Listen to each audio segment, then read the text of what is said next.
बिस्मिल्लाहिर्रहमानिर्रहीम। आज हम review exercise 14 class 9 mathematics 4 KPK board का क्वेश्चन 1 सॉल्व करते हैं, जिसमें MCQs हैं। इन MCQs को हम समझने की कोशिश करते हैं। Question 1 is select the correct answer in the given figure compute x। ये हमारे पास एक फिगर है जिसमें हमने ये अननोन x फाइंड करना है। इस चैप्टर के थ्योरम नंबर 14.1 की आप जरा स्टेटमेंट देखें। A line parallel to one side of a triangle. अगर एक लाइन एक ट्रायंगल की एक साइड के पैरेलल है, देखें ये हमारे पास एक ट्रायंगल है ABC। AB के पैरेलल ये एक लाइन है। ये लाइन इस ट्रायंगल के AB साइड के पैरेलल है। आगे स्टेटमेंट देखें। Intersecting the other two sides. ये जो पैरेलल लाइन है ये दो साइड्स को इंटरसेक्ट कर रही है, अदर टू साइड्स को। एक साइड AC और दूसरा side BC। Divides them proportionally. तो ये जो AC और BC साइड को ये लाइन इंटरसेक्ट कर रही है, तो ये इन दो साइड्स को एक खास प्रोपोर्शन के साथ डिवाइड कर रही है। प्रोपोर्शन का मतलब है two ratios are equal to each other. अगर दो रेशोज आपस में इक्वल हो तो हम उसको प्रोपोर्शन कहते हैं। तो अब देखें इस क्वेश्चन को। ये हमारे पास एक ट्रायंगल है ABC। ये लाइन इस AB साइड के पैरेलल है और ये लाइन इन दो साइड AC और BC को इंटरसेक्ट कर रही है। तो इन दो साइड्स को, यानी AC साइड को और BC साइड को, ये एक प्रोपोर्शन के साथ इंटरसेक्ट करेगी। यानी आसान लफ्ज़ों में ये रेशो और ये रेशो आपस में इक्वल होंगे। यानी 6/x is equal to 4/2। Cross multiply कर लें। 6 × 2 इज इक्वल टू, x को 4 के साथ मल्टीप्लाई करें तो 4x। 6 2s are 12 is equal to 4x। Dividing both side by 4। 4x को भी 4 पे डिवाइड करें और 12 को भी 4 पे डिवाइड करें तो ये 4 और 4 cancel. 4 1s are 4, 4 3s are 12। यानी x is equal to 3।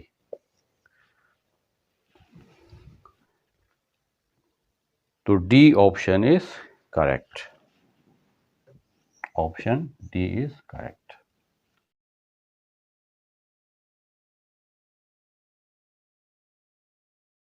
Now MCQ 2 is, which of the following is not valid for providing triangles similarity?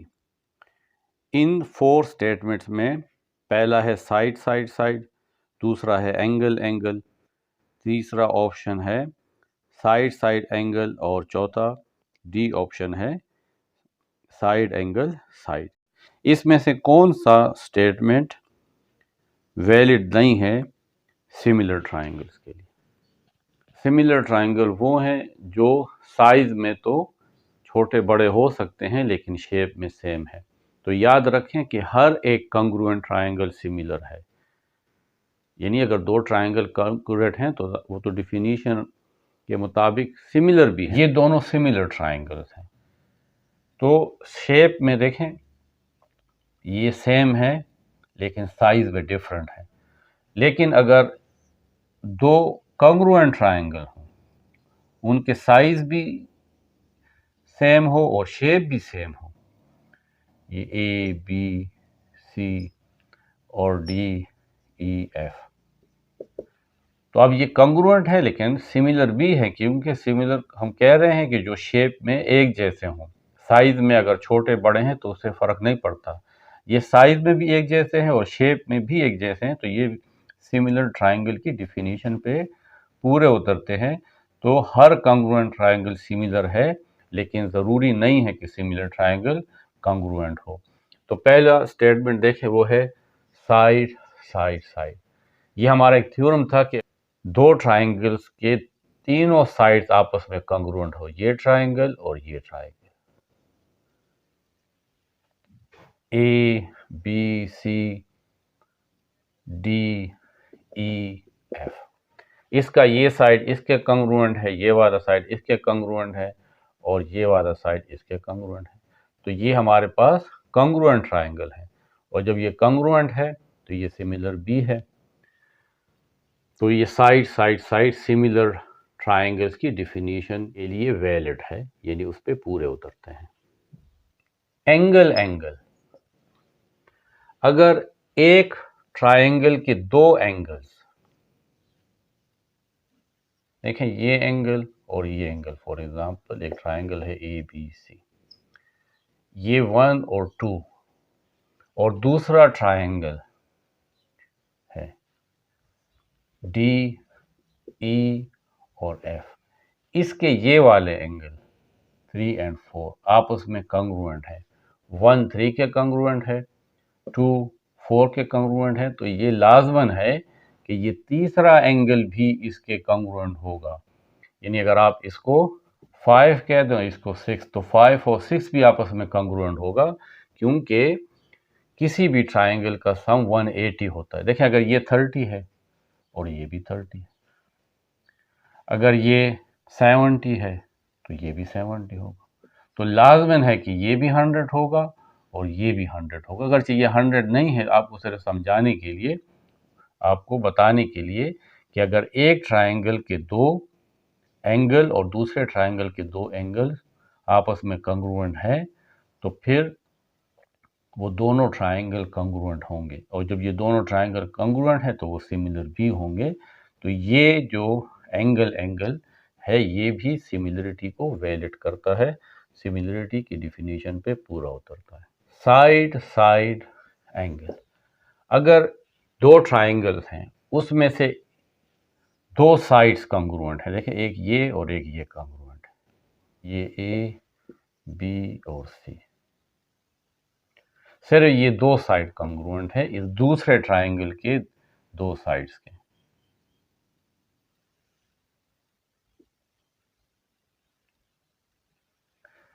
D E और एफ, ये साइड इसके कंग्रुएंट है, ये साइड इसके कंग्रुएंट है, लेकिन ये तीसरा साइड जो है इसमें फर्क है। देखें ये साइड बड़ा है, ये छोटा है, क्योंकि एंगल में फर्क है, ये एंगल बड़ा है, ये एंगल छोटा है, इसलिए ये दोनों सिमिलर ट्राइंगल्स नहीं हो सकते।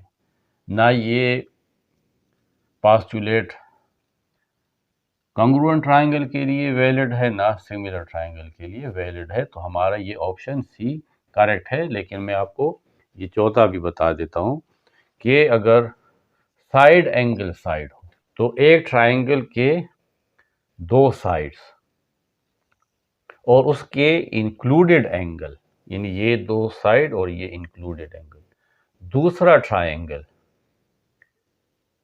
के दो साइड और ये इंक्लूडेड एंगल अगर आपस में कंग्रुएंट है तो ये दोनों ट्राइंगल कंग्रुएंट है, और जब ये दोनों ट्राइंगल कंग्रुएंट है तो ये सिमिलर भी है।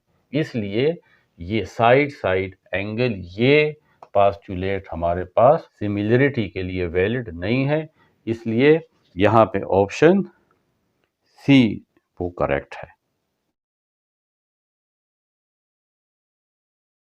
MCQ 3, in a mathematics class with 32 students, the ratio of girls to boys is 5 to 3. How many more girls are there than boys? Mathematics की क्लास है, उसमें टोटल स्टूडेंट्स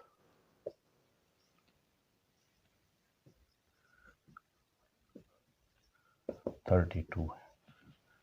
गर्ल्स और boys के दरमियान जो रेशो है वो 5:3 है, यानी अगर बॉयज़ 3 है तो गर्ल्स 5 है, यानी टोटल रेशो कितनी हुई, टोटल रेशो तो 5 girls and 3 boys, total ratio अगर हम 32 को 8 हिस्सों में डिवाइड करें तो 3 पार्ट्स बॉयज़ हैं और 5 पार्ट्स गर्ल्स हैं। तो इसलिए टोटल रेशो 8 है। अब इसमें गर्ल्स कितनी हैं? गर्ल्स 8, टोटल 8 में से 5 गर्ल्स हैं, तो 32 में कितनी होंगी?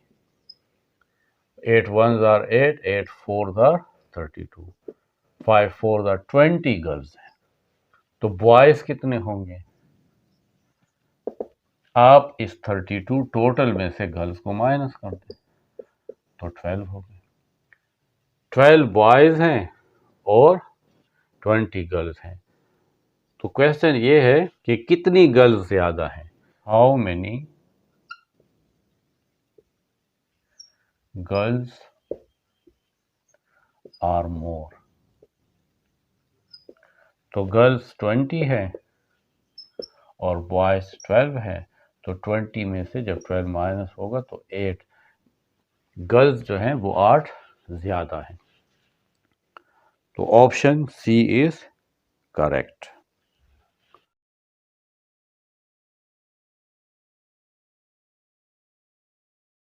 MCQ 4 is the measure of the line segment joining the midpoints of AB and AC of a triangle is 3.5 centimeter.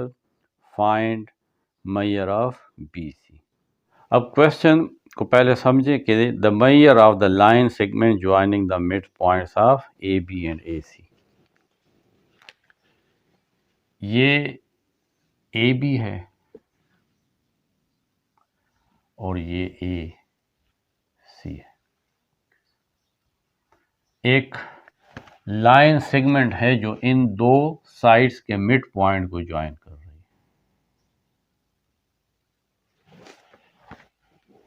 आप इसको समझ लें कि ये DE है। इसकी जो मेजरमेंट है वो 3.5 सेंटीमीटर है। Find this side BC। अब आपके पास एक थ्योरम है, उसको जरा उसकी स्टेटमेंट देख लें।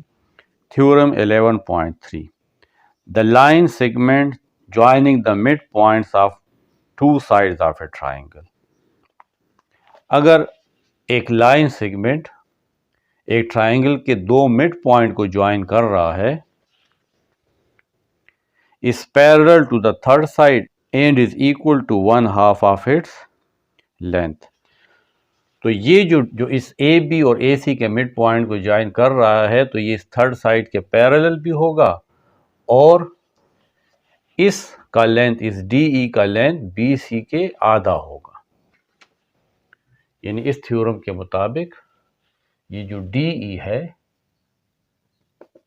ये इस थर्ड साइड का 1/2 ऑफ BC होगा।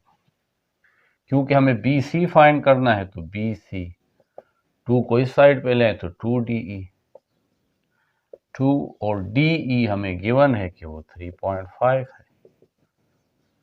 3.5 को 2 से मल्टीप्लाई कर दें तो 7 आएगा, और क्योंकि ये सेंटीमीटर में है तो ये भी सेंटीमीटर में होगा। तो अगर ये 3.5 सेंटीमीटर है तो ये BC उसका डबल होगा 7 centimetre.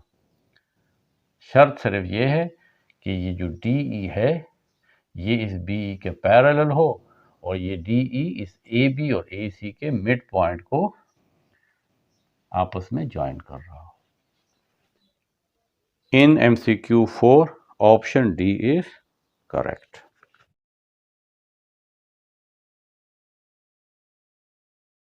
MCQ 5 is in the figure AB is parallel to CD.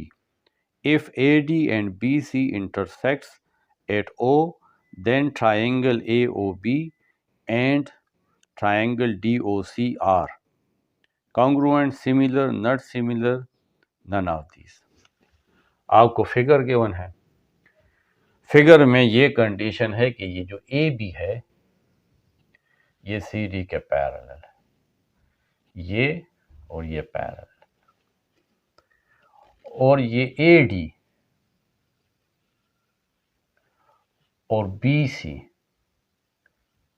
एक दूसरे को इंटरसेक्ट कर रहे हैं O पे। तो क्या ये दो ट्राइंगल कॉन्ग्रुएंट है? सिमिलर हैं, नॉट सिमिलर हैं। हमने पढ़ा है कि जब दो लाइंस पैरेलल हो और एक तीसरे लाइन उसको बाइसेक्ट करती है तो अल्टरनेट एंगल बनते हैं और ये अल्टरनेट एंगल आपस में कॉन्ग्रुएंट होते हैं। देखें, ये ए बी और ये सी डी ये आपस में पैरेलल है। ये तीसरी लाइन इन दो लाइंस को इंटरसेक्ट कर रही है। देखें, ए बी को ये ए डी इंटरसेक्ट कर रहा है और इसी तरीके से ये ए बी और सी डी को ये बी सी इंटरसेक्ट कर रहा है। तो ये अल्टरनेट एंगल बनते हैं। ये 1 और 2 ये अल्टरनेट है और ये 3 और ये 4 अल्टरनेट है। तो सिमिलरिटी की डेफिनेशन क्या है कि अगर तीनों एंगल्स, अगर एक ट्राइंगल के 3 एंगल दूसरे ट्राइंगल के 3 एंगल्स की कॉन्ग्रुएंट है तो वो दोनों ट्राइंगल्स सिमिलर हो सकते हैं। कॉन्ग्रुएंट नहीं हो सकते, सिमिलर हो सकते हैं, क्योंकि कॉन्ग्रुएंट के लिए ये डिफिनीशन वैलिड नहीं है। तो देखिए, एंगल 1 कॉन्ग्रुएंट है एंगल 2 के, एंगल 3 कॉन्ग्रुएंट है एंगल 4 के, और ये वाला एंगल लाजमन इसके इक्वल होगा। अगर आप इसको 5 कह लो, इसको 6, तो एंगल 5 कॉन्ग्रुएंट होगा एंगल 6 के। क्यों? क्योंकि ये वर्टिकल एंगल्स हैं। जब भी इस तरह दो लाइन आपस में इंटरसेक्ट होती हैं तो ये वर्टिकल एंगल बनते हैं। तो ये फॉर एग्जांपल 1 2 है और ये 3 4 है, तो 1 2 के कॉन्ग्रुएंट होगा और 3 4 के। तो यहाँ पे भी ये देखें, एक लाइन ये है और एक लाइन ये है, ये पॉइंट ओ पे इंटरसेक्ट होते हैं तो 5 और 6 वर्टिकल एंगल बनते हैं। तो एक ट्राइंगल के 3 एंगल दूसरे ट्राइंगल के 3 एंगल के कॉन्ग्रुएंट है। So these two triangles are similar. Triangle AOB and triangle DOC are similar. B option is correct.